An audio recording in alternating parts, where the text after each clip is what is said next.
இப்படி மட்டும் பார்க்க தொடங்கிட்டோம்னா நமக்கு சத்துருக்களின் எண்ணிக்கை வேகமாய் குறைய ஆரம்பிச்சிடும். நீங்க ஆண்டவருடைய பார்வையை பார்த்தீங்களா? இந்த இஸ்ரவேலர்கள் மிகவும் துரோகம் பண்ணி, மிகவும் இந்த எரேமியாவை கொண்டு பேசின வார்த்தையெல்லாம் பாத்தீங்கன்னா இஸ்ரவேலர்கள் அப்படி துரோகம் பண்ணுவாங்க. ஆனா கர்த்தர் ஆரம்பிக்கும் போது எப்படி ஆரம்பிக்கிறார் தெரியுமா? எரேமியா 2வது அதிகாரம் 1-2 வசனங்களை வாசியுங்கள். எரேமியா 2வது அதிகாரத்தின் 1-2 வசனங்கள். கர்த்தருடைய வார்த்தை எனக்கு உண்டாகி அவர், நீ போய் எருசலேமின் செவிகள் கேட்கும்படி கூப்பிட்டு சொல்ல வேண்டியது என்னவென்றால், விதைக்கப்படாத தேசமாகிய வனாந்தரத்திலே நீ என்னை பின்பற்றி வந்த உன் இளவயதின் பக்தியையும் நீ வாழ்க்கைப்பட்ட போது உனக்கிருந்த நேசத்தையும் நினைத்திருக்கிறேன் என்று கர்த்தர் சொல்லுகிறார். நீ ரட்சிக்கப்பட்ட ஆரம்பத்துல நீ என்கிட்ட காண்பித்த அன்பை நான் நினைச்சிருக்கிறேன். கொஞ்சம் நேசத்தை, மீதி துரோகத்தை காண்பித்து இருக்கிறோம். ஆனா மனிதர்களிடத்துல நிறைய நேசத்தை, கொஞ்சம் ஏமாற்றத்தை காண்பித்திருப்போம். அந்த கொஞ்சம் காண்பித்த நேசத்தை அவர் நினைச்சிட்டே இருக்கிறார். மனுஷன் 3 முறை மறுதளித்தத 3 வயசு பாருங்க, அவன் பழகினத்தை பார்க்கிறார். 3 வருஷம் பழகினது, 3 முறை மறுதளித்தது அவர் நினைத்திருப்பார் என்றா, யூதாஸின் முடிவை விட மோசமான முடிவு இருக்கும் பேதுருவுக்கு. கர்த்தர் விடல. அவன் கையில ஏற்கனவே கொடுத்த திறவுகோல அவன் கையில தான் வச்சிருந்தார். ஆமென். ஒருத்தங்க கிட்ட நமக்கு வருத்தம் வரும்போது அவங்க செஞ்ச தீமை நினைக்கிறத விட அவங்க கூட நமக்கு இருந்த பழக்கம். ஆமென். அது நினைச்சா நாம பாதிக்கப்படாம காக்கப்படும். ஆமென். 5வதாக லூக்கா 23:34 இயேசு கிறிஸ்து, அப்பொழுது இயேசு, பிதாவே இவர்களுக்கு மன்னியும், தாங்கள் செய்கிறது இன்னதென்று அறியாதிருக்கிறார்கள். அவர்களுடைய அறியாமையை பார்க்கிறார். அறியாமையை பார்க்கிறார். தெரியாம பண்றாங்கப்பா, தெரியாம பண்றாங்க. அறியாமையை பார்த்து அவர்களுக்கு மன்னியும் என்று வேண்டுகிறார். அப்ப இந்த இடத்துல 2 காரியத்தை கர்த்தர் காண்பித்து கொடுக்கிறார். ஒன்று, நான் மன்னிக்கிறது மாத்திரமல்ல, அவர்களுக்கு மன்னிப்பு கிடைக்கும்படி நான் தேவனிடத்திலே விண்ணப்பம் பண்ண வேண்டும். நான் ஒரு ஆளை மன்னிச்சிட்டேன், ஆண்டவரே நீங்க மன்னிக்கணும்பா, அவங்கள இவர்களை மன்னியும் ஆண்டவரே. இயேசு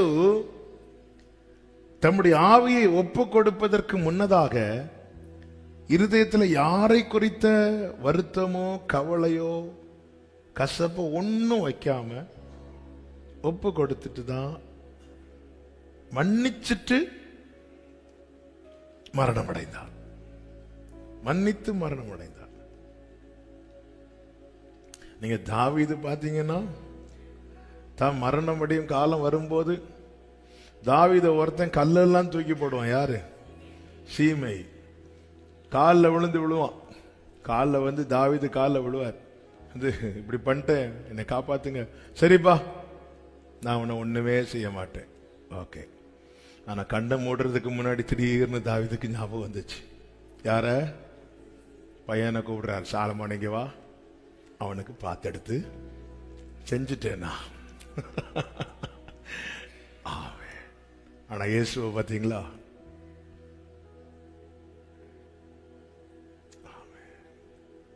இயேசுவுக்கு நிகர் இயேசுதான். ஆண்டவரே, அந்த 12 லேகியோனுக்கு ஒத்த தூதர்களை இப்போவாவது அனுப்பி, இல்ல அறியாம செய்யறாங்க ஆண்டவரே, தெரியாம பண்றாங்க, இவர்களுக்கு மன்னியும். வேதத்தில் ஒரு வார்த்தை இருக்கிறது, அதை சொல்லி ஜெபிக்க விரும்புகிறேன். ஏன் இந்த மன்னிப்பு அவசியம் என்றால், எசையா 30வது அதிகாரம் அதனுடைய 26வது வசனம், கர்த்தர் தமது ஜனத்தின் முறிவை கட்டி அதன் அடிக்காயத்தை குணமாக்கும் நாளிலே சந்திரனுடைய வெளிச்சம் சூரியனுடைய வெளிச்சத்தை போலவும், சூரியனுடைய வெளிச்சம் ஏழத்தனையா 7 பகலின் வெளிச்சத்தை போலவும் இருக்கும். நான் ஒருத்தங்க செய்த தீங்கை, தவறை மன்னிக்கவில்லை என்றால் அது என் ஆழ் மனதிலே மிகப்பெரிய காயத்தை கொண்டு வரும். அது என்னை பிரகாசிக்க விடாது. அது என் கண்களை தெளிய விடாது. அது என்னை மகிழ விடாது. அதே நேரத்தில் நான் மன்னிப்பேன் என்றால் இந்த அடிக்காயம் குணமாவது ரொம்ப எளிது. அப்படி இந்த மனக்காயம் குணமாகும் போது சந்திரனுடைய வெளிச்சம் சூரியனுடைய வெளிச்சத்தை போலவும், சூரியனுடைய வெளிச்சம் 7 பகலின் வெளிச்சத்தை போலவும் நம்முடைய வாழ்க்கை அவ்வளவு பிரகாசிக்குமா, அப்படி பிரகாசிக்குமா. நண்பகலில் ஆமென் காணப்படுகிற சூரியனுடைய பிரகாசத்தை பார்க்கிலும் 7 மடங்கு. இன்னைக்கு அநேகருடைய வாழ்க்கை பிரகாசியாமல் இருக்க காரணமே அவர்களுடைய அடிக்காயம். ஸ்கேன்ல தெரியாது, மனசுல அவ்வளவு காயம். இந்த காயத்துக்கு காரணம் என்னவென்றால் நாம் மற்றவர்களை சொல்லுவோம். வேதம் நமக்கு காண்பித்து தருகிறது, நீ ஏன் மன்னிக்கல, நீ மன்னிச்சிட்டேன்னு அந்த காயம் இல்ல. இயேசுவுக்கு வெளியே காயம், உள்ளே நிம்மதி. அவர் finished, முடிந்தது என்றார். ஏன் அவருக்கு அடிக்காயம் இல்லை? ஏன் அடிக்காயம் இல்லை? அவர் மன்னித்தார். ஒருத்தங்க செஞ்ச தீங்க நான் மன்னிக்கலைன்னா நான் வாதிக்கப்படுவேன், நான் காயப்படுவேன். அந்த காயமே ஆழ் மனதுல அது என் வாழ்க்கையை பிரகாசிக்கவே விடாது. வாழ்க்கையில சூரியன் இருக்கும், சந்திரன் இருக்கும், எல்லாருக்கும். ஆனா வெளிச்சம் மட்டும் இருக்காது. என்னங்க இப்படியே இருக்கிறீங்க, என்னங்க இப்படியே இருக்கிறீங்க, உங்களை பார்த்தாலே ரொம்ப டல்லாவே இருக்கிறீங்க, எப்ப பார்த்தாலும் இப்படியே இருக்கிறீங்க, ஏதாவது பிரச்சனை? ஒரு பிரச்சனை கிடையாது, எல்லாமே இருக்கு. ஆனா வாழ்க்கை இன்னும் பிரகாசிக்கல. கர்த்தர் நம்மை பிரகாசிப்பிக்கிற தேவனா இருக்கிறார். அவர் நமக்காய் வைத்து அடிச்சு விடுதான். மன்னியுங்கள். நீ மன்னிச்சிட்டேன்னா சூரியனுடைய வெளிச்சம் கூட 7 மடங்கு அதிகமா இருக்குமா. வாழ்க்கை துளிர் விடும், வாழ்க்கை பிரகாசிக்கும். இந்த அடிக்காயம் குணமானாலே நமக்கு அவ்வளவு நிம்மதி இருக்கும். இப்போ மன்னிக்கணும்னு நம்முடைய பார்வை ஒருத்தங்க நிலைமையை பார்க்கணும், மாற்றத்தை பார்க்கணும், விருப்பத்தை பார்க்கணும், பழக்கத்தை பார்க்கணும், அறியாமையை பார்க்கணும். நம்முடைய பார்வை இப்படி மாறாமல் நம்மால மன்னிக்க முடியாது. காரணம், இந்த மாம்சம் பலவீனம் உள்ளது. பார்வை மாறிட்டுனா மன்னிக்க முடியும். இப்படிப்பட்ட சத்தியத்துக்குள்ளே நடத்தும்படியாக தான் நமக்காக பரிசுத்தாவியாகிய தேற்றரவாளன் தந்திருக்கிறார். அவரிடத்தில் ஒப்பு கொடுப்போம். ஆண்டவரே, யார் யார் இன்னைக்கு மன்னிக்க முடியல, மன்னிக்க கிருபையை கேட்போம். கர்த்தர் நம்மை இந்த நல்ல அனுபவத்திலே நடத்துவாராக. ஒரு 5 நிமிடம் முடிந்தால் முழங்கார் படியிட்டு ஹல்லேலூயா. உகந்த காணிக்கையா ஒப்பு கொடுத்தேனையா, சுகந்த வாசனையா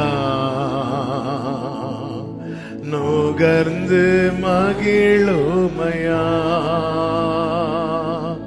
சுகந்த வாசனையா நுகர்ந்து.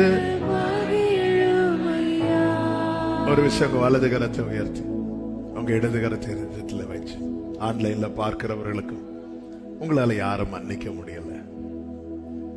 ஆமே, நீங்க மன்னிக்காமல் இருக்க மட்டும் உங்க அடிக்காயம் ஆழமாயிட்டே இருக்கும். உங்க வாழ்க்கையில நீங்க என்ன செஞ்சாலும் பிரகாசிக்க முடியாதுங்க. நான் மற்றவர்களை காரணம் சொல்லுகிறோம் இல்ல, காரணம் நாம தான். அந்த நபருக்காக ஆண்டவரே, பிதாவே இவர்களுக்கு மன்னியும் என்று இயேசு வேண்டிக் கொண்டார் அல்லவா. அவங்க பண்ணது துரோகம் தான். ஆண்டவரே, எனக்கு மன்னிக்க கிருபை தார். பிதாவே இவர்களுக்கு மன்னியும். உண்மையா ஜெபம் பண்ண முடியுமா? நீங்க அப்படி ஜெபம் பண்ணீங்கன்னா சூரியனுடைய வெளிச்சம் ஏழத்தனையா உங்க வாழ்க்கை பிரகாசிக்குங்க. உங்களுக்கு இல்லாத வாக்கு தத்தமா எல்லாமே இருக்கு. ஆனா வாழ்க்கையே இன்னும் பிரகாசிக்கல, வாழ்க்கையே இன்னும் துளிர் விடல, அப்படியே தானே இருக்கு. ஒரு சமாதானம் இல்ல, எல்லாம் வீட்டுல இருக்கு, நிம்மதி இல்ல, எல்லாமே இருக்கு. ஆண்டவரே,